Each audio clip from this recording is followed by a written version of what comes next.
How will we manage our ever greater energy needs? Welcome to the call. I'm Jay Sapsford.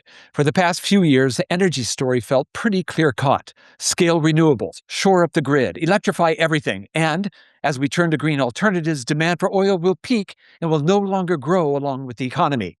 Alas, those assumptions are now being upended by AI, by data centers, and by our digital habits. A new consensus says we're going to need more energy and more oil, maybe a lot more. So is the peak oil thesis still a thing? If not, then where are we headed? Joining us now is Bob McNally, former White House energy advisor and president of Rapidan Energy Group. Bob, welcome to the call. Thanks for having me, Jay. Really appreciate it. Before we jump into the peak oil thesis, let's check in with the markets here. We've got attacks on Russian tankers, unrest in Iran, a forced leadership change in Venezuela, but the oil market seems to be yawning. Why is everyone just shrugging off the geopolitical turmoil?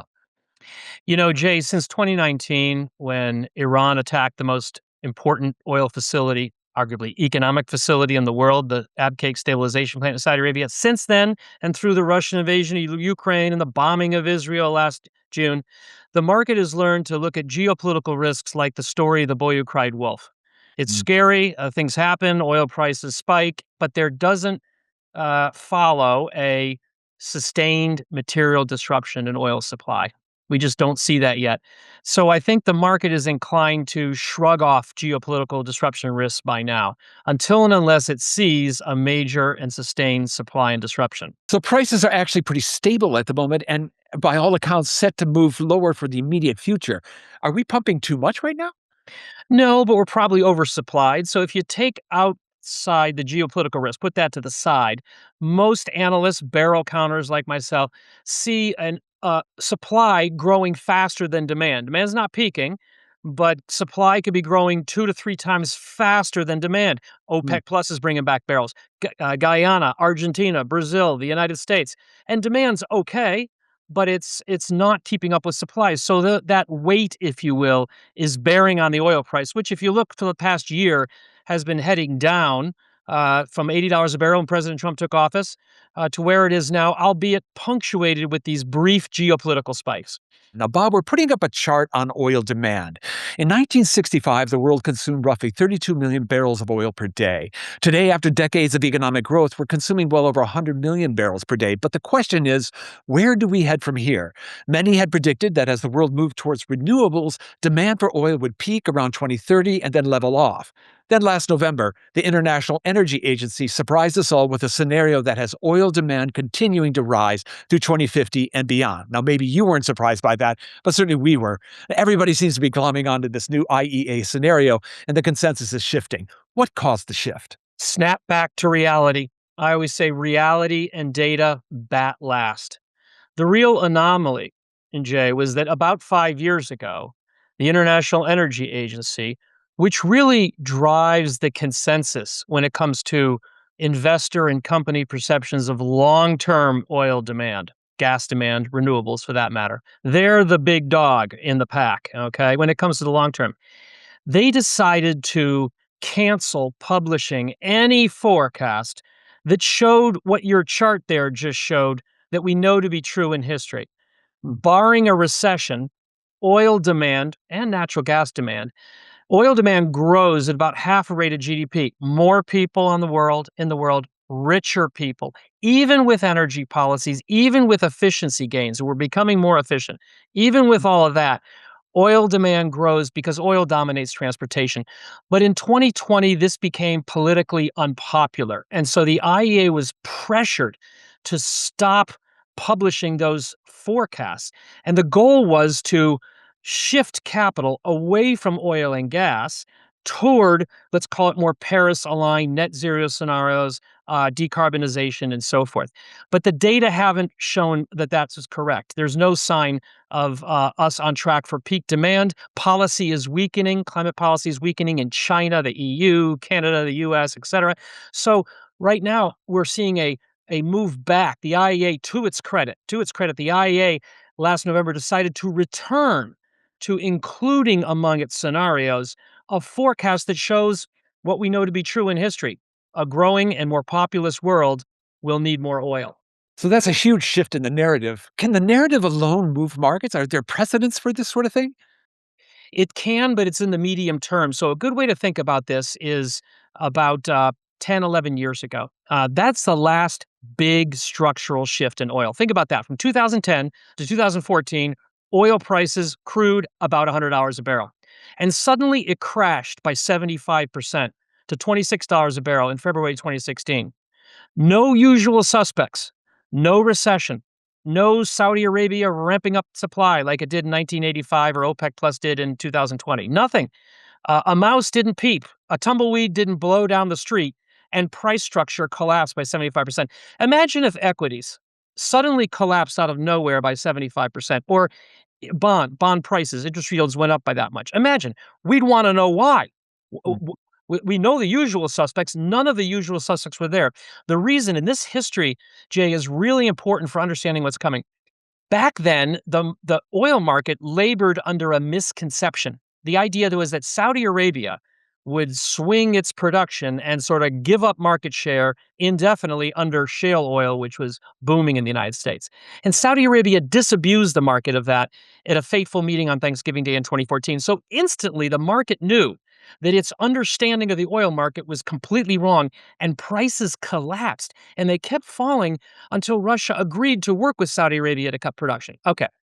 Fast forward 10 years. Similarly, the oil market, energy investors have been laboring under a misconception, a delusion that we're on track for peak oil demand due to EV penetration and fuel efficiency policies. It's not happening, but that's what we've been told. Now, suddenly it's shifting back to a more realistic outlook. But unlike 2014, where that shift was immediately effective in the oil markets, it immediately collapsed the price of crude. This is different. This really has no impact on the fundamentals that we just discussed, prices this year or next year. This matters for 2032, 2033. And the key takeaway is it's no less dramatic that we are short. We are underinvested in oil and gas, both upstream, so the wellhead production, and refining capacity. But the difference between now and then was this is a medium-term issue, not an immediate one. Okay, so let me jump in right here with one of our member questions here. Does surging demand and cheaper oil mean less demand for renewables? Or does this mean an all of the above strategy and more demand for both green and fossil fuels? All of the above. So more demand for oil than we thought, underinvestment because we foolishly thought we were going to peak in demand, so we underinvested, right? That means higher prices for oil. We eventually, not this year, we're actually headed down near term, but later this decade, early next, we'll enter a boom cycle. That's the result. Higher oil prices are the best way to encourage investment in renewables and alternatives. That's much more effective than policies, which can be announced one day and canceled by the next elected official who's responsible for implementing the costly subsidy or mandate and doesn't want to do that. So if I'm an investor, it's absolutely all the above. We're going to need all forms of energy, especially in electricity, but even transportation. But those investment plans should not be skewed by wishful thinking about policymakers making these aspirational targets in 5 years and then not following through. So it's all of the above, but with a realistic basis. I wonder if those investment plans though might be skewed by the fact in the near term, we're anticipating that supply is going to be actually greater than demand and prices are going to be kind of cheap. I mean, if prices look cheap, it's kind of hard to convince your board to invest over the longer term, isn't it? Totally right. You're absolutely right. And it's probably going to get worse before it gets better. But Mm. listen, that just makes the boom boomier, if you will. Can totally see a scenario where if crude oil prices head down 50, you've already seen the president's friend Harold Hamm announce in North Dakota he's stopping drilling. U.S. production is the first casualty when crude prices drift down to 55.50 or below. And investors already don't want those oil companies drilling more. Return capital to your shareholders. They've been burned in 2020 and 2015. So this reticence to invest will continue, especially if oil prices weaken. But yet then we have the problem. Again, it's not a 2026 problem. It's a 2031 problem. Looking at it from the glass half full standpoint, this is a great time to be buying unloved oil and gas assets, especially in the refining sector, if you can take that medium-term view and ride out the price volatility. So what are the stakes for business in this? If you're talking about 2031 right now, if we misread this, what could go wrong? If we get it right, what are the opportunities? Well, if we can't increase supply fast enough, unfortunately, we're going to have to endure another price boom. I mean, a big boom. Remember '03 to '08? Who enjoyed that? $143 a barrel. Not many people did. Consumers certainly didn't. Airlines, central banks, and I wrote a book about this, as you know. The natural state of oil prices is wild volatility, wild. Demand and supply for oil are notoriously inelastic to supply and demand. It's just the way it is. It's Space Mountain. Okay. And to suppress that demonic, wild price volatility, the oil industry has had to welcome something it normally abhors: government control of crude production. And Texas Railroad Commission, Americans were the best at this. The Mm. most heavy handed government control of any economic activity I'm aware of was practiced by the Texas Railroad Commission. Very strict quotas for 4 decades. OPEC has done it since. So the question becomes, has our foolish underinvestment, partly driven by this wishful thinking about peak demand in a few years, but also driven by lower oil prices, will it prevent us from meeting soaring demand? And if so, the price mechanism will do the balancing. But almost always, we talk about usual suspects, a price spike is at the scene of an economic downturn. So we really don't want to have to balance this market by price increases. Long story short, we need investment to roll fast so that we don't have a ruinous price boom in about 5 to 7 years. Well, you mentioned the book that you wrote back in 2017. I'm asking Scott to pull up a quote from that. It's a wonderful title: Crude Volatility, The History and Future of Boom Bust Oil Prices. You say extreme price volatility is an intrinsic feature of the oil market. Why is that an intrinsic feature of the market? Well, inelasticity of supply and demand to price, really. So think about it. Oil is a must have commodity for which there are few substitutes that you can scale, right? If you're hungry and you want chicken, chicken's expensive, you can buy beef. If you got to get to work and gasoline's expensive, too bad. And it works the other way, right? If the price of cigars or wine drops in half, if you're a cigar smoker or a wine drinker, you'd probably go out and buy a lot more. But if the price of gasoline were to fall in half, would you drive around the Beltway or here to Boston and back just for the heck of it? No. So consumption of oil doesn't respond to price. And other than shale, production is also very inelastic. When you have any commodity for which supply and demand are inelastic to price, as is the case notoriously with oil, you need wild boom and bust swings to balance the market. It's just the basic economics and math of oil. And this was understood back after World War I. But Jay, we've been desensitized to it because from 1932 until about 2008, there's been this swing producer, this central banker, if you will, that has suppressed that volatility by doing the one thing we know that works: adjusting wellhead supply through quotas. And it's the breakdown of that since 2008, which has unleashed what to us is unfamiliar. We haven't seen it in modern times, but it was very familiar to folks who lived between the breakup of Standard Oil in 1911 until 1932. You had that wild price volatility. So it's new to us, but it's not new to oil. Well, I guess the question then becomes, how much demand are we going to be facing in the years ahead? What are going to be the big determining factors? Might, for example, the rollout of electric vehicles determine how much oil we might need for transportation needs? Right. So the lion's share of oil demand falls in transportation, passenger vehicles, trucks, and then, of course, ships, planes, jet fuel. And then a growing share, where everyone agrees the growth is fast, is petrochemical feedstock. Just about everything we touch and wear and see is a petrochemical these days, and all that comes from oil and natural gas. And so, but it's really a transportation story. And I think we have to ask ourselves, unlike electricity, you've got wind, you've got solar, you've got gas, you've got coal, you've got nuclear. Okay. In transportation, it's pretty much an oil story. We've had times when we thought biofuels would take over oil, and then we would think electricity will take over oil, and then sometimes hydrogen. When I worked for President Bush, it was hydrogen. We kind of have a merry-go-round. Don't get me wrong, there have been huge cost declines in electric vehicles. We've gone a lot further than many people thought.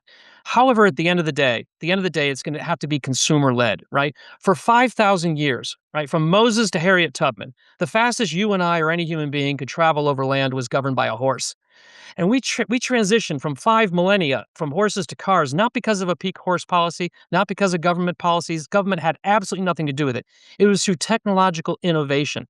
And so that is the way we get out of it. It may be electricity, it may be hydrogen, it may be some other form of energy we haven't thought of. But I think the misconception that, again, we're growing out of, thankfully, is that through Paris agreements and electric vehicle mandates in Europe and Canada and California and massive subsidies, that we would sort of bend the arc of history and defy enormous logistical, economic, and technological challenges and kill oil demand growth. Really, we should be asking ourselves, why? What were we thinking? So, one of our members is asking, I think, the obligatory China question that one always has on podcasts these days. Why is China stocking up on oil reserves, and what impact might that have on the demand scenario ahead?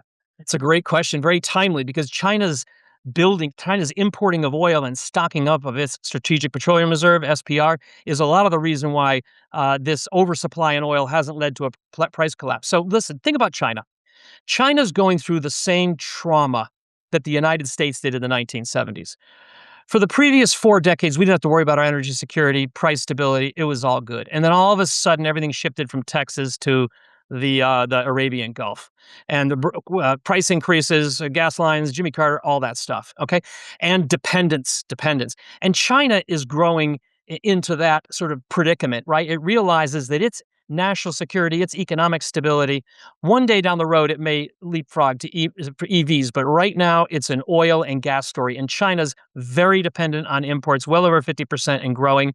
It's looking at increasing imports, and it suddenly realizes, as we did to our horror in the 1970s, that the supply of the lifeblood of modern civilization comes from the volatile Middle East and needs to be protected. And the Chinese don't have the ability to do that. So they are very vulnerable. And when they especially fear that geopolitical risk is rising, as they do now, they Yeah. tend to increase the rate of their storing, not only for oil, but just about every other commodity as well. And we think, by the way, we told our clients just the other day, we think, if anything, they're stepping up with what's happened recently in the shenanigans in Beijing these days with the purges. We think China's increasing its rate of SPR filling even more. Well, I'd like to close with the words of economist Myron Watkins, who said in 1937, "The problem with oil is there is always too much or too little." You've got a great track record, Bob, on making predictions. Share with our business audience your gut instinct. 10 years from now, will we have too much energy or too little? 10 years ago, we're going to need more oil and gas than we think we do now, and certainly in the last few years. We are underinvested to supply a growing world's energy needs in about 10 years. The optimist in me says we'll shake off this delusion, we'll invest, become more efficient, and we'll be able to increase supply to avoid, again, a ruinous price cycle. For me, it's about that, is can we balance this and get out of it without another ruinous oil price increase? All right. Well, we deeply appreciate you joining us today and shedding these really important insights on this extremely important story. Robert McNally, president of Rapidan Energy, thank you so much for swinging by. Thank you, Jay. All right, our members have had their shot of informational espresso and are ready to tackle the day. If you have further questions on the energy markets, please reach out to the U.S. Chamber's Global Energy Institute at the email on the screen. Coming up next week, we'll have former National Security Advisor Robert O'Brien to talk about the current administration's foreign policy. If you've missed a live episode, you can catch the replay on our website, LinkedIn, or on YouTube. You can also listen to the call's podcast edition on Apple, Spotify, or wherever you get your pods. This has been The Call, brought to you by the Global Intelligence Desk, asking the right questions to navigate uncertain times.